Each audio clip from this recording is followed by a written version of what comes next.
Haya ni makosa makubwa mawili ambayo yamewakosti wanawake wengi sana kupoteza uwezo wa kushika ujauzito ama kushindwa kushika ujauzito. Inawezekana wewe umeshawahi kufanya kosa mojawapo kati ya haya, hakikisha unasikiliza kwa makini. Kosa la kwanza ni utoaji wa mimba.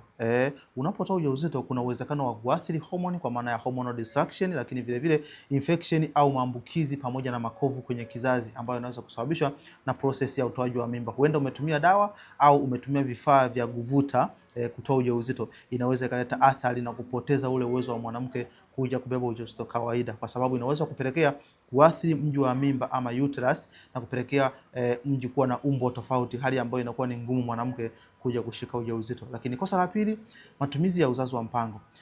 Matumizi ya uzazi wa mpango ni njia nzuri kwa ajili ya kujikinga kubeba ujauzito, lakini unatakiwa kabla ya kutumia ufahamu ni njia ipi ambayo inafaa kulingana na homoni zako. Hivyo unapaswa kufanya vipimo kuangalia uwiano wa homoni na njia rafiki ambayo inaendana na wewe kulingana na uwiano wako wa homoni. Ndio maana wanawake wengi wanatumia uzazi wa mpango pasipo kufanya vipimo kuangalia homoni, ambayo inakuwa ni ngumu kuja kubeba ujauzito na inaweza kupelekea mayai kutopevuka, homoni za mwanamke kuvurugika na kupelekea ugumu ama kuchelewa kuweza kubeba ujauzito. Kama ulishawahi kutoa mimba au umewahi kutumia uzazi wa mpango lakini kwa sasa hivi unahitaji kubeba ujauzito, imekuwa ni changamoto, basi andika sehemu ya comment hapo nahitaji msaada, ili uweze kupatiwa msaada ambao utakusaidia ndani ya siku 30 tu ukarudi katika hali yako ya kawaida na ukabeba ujauzito.